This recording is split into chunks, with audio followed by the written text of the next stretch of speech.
On va parler de l'abattage rituel des animaux qui permet de faire de la viande halal. En pleine fête du Ramadan, hier, l'interdiction de l'abattage tant elles sont violentes a demandé ainsi la fin de l'abattage rituel pour les viandes halal. Il y avait un crime, excusez-moi les parenthèses, mais les guillemets, mais d'honneur, ou plutôt de déshonneur. Et donc on voit bien aujourd'hui qu'il y a une forme de terrorisme au quotidien, où des gens veulent faire respecter la charia, veulent que les lois de la religion, de l'islam dur, de l'islam radical, soient respectées par tous, musulmans d'ailleurs, et qui en vont jusqu'au crime, jusqu'à l'agression. Le premier combat de Gilles Bardot en 1962, c'était pour imposer l'étourdissement des bêtes au moment de leur abattage, et ça a été adopté par un décret le 16 avril 1964. Et Christophe Marie, ça c'est terrible ce que vous nous dites, ça veut dire que vous nous dites qu'aujourd'hui, dans la situation actuelle, il arrive que des animaux soient découpés vivants pour respecter ces règles d'abattage rituel.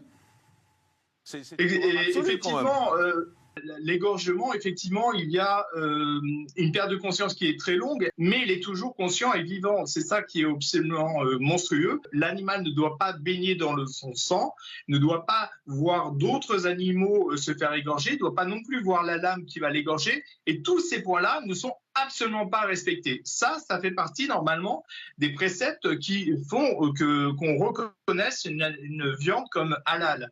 Et donc les points qui devraient être respectés ne le sont pas et finalement ça gêne personne. Mais je ne sais pas pourquoi il y a ce focus sur que l'animal doit rester conscient au moment de l'égorgement alors que ça n'apparaît nulle part. C'est pas du tout une obligation. Il y a même des fatwas qui ont été rendus pour nous donner raison dans ce sens.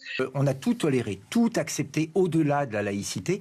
Dans une société où il n'y a plus de freins, plus de barrières, plus de limites, eh bien certains ont substitué aux lois de la République les lois de la religion. C'est le symbole de 40 ans de laxisme, d'une immigration galopante, incontrôlée, et d'un islam politique qu'on n'a pas réfréné trop tôt. Alors il y a deux terrorismes aujourd'hui. Le terrorisme lourd, dur, celui qui a endeuillé la France, qui fait exploser, qui attaque nos policiers, et puis le terrorisme du quotidien, une police de la religion, comme on pourrait en avoir en Arabie Saoudite ou en Iran, de ceux qui veulent que le fondamentalisme remplace la République. Il faut lutter, il ne faut rien accepter, mais il faut dire les choses. Il ne faut pas rester dans le déni. Et on espère que les choses vont bouger maintenant, parce que c'est vrai qu'au bout d'un moment, imaginer ces animaux découpés vivants, ça paraît totalement aberrant en 2024. Merci beaucoup, Christophe Marie, directeur adjoint de la Fondation Brigitte Bardot.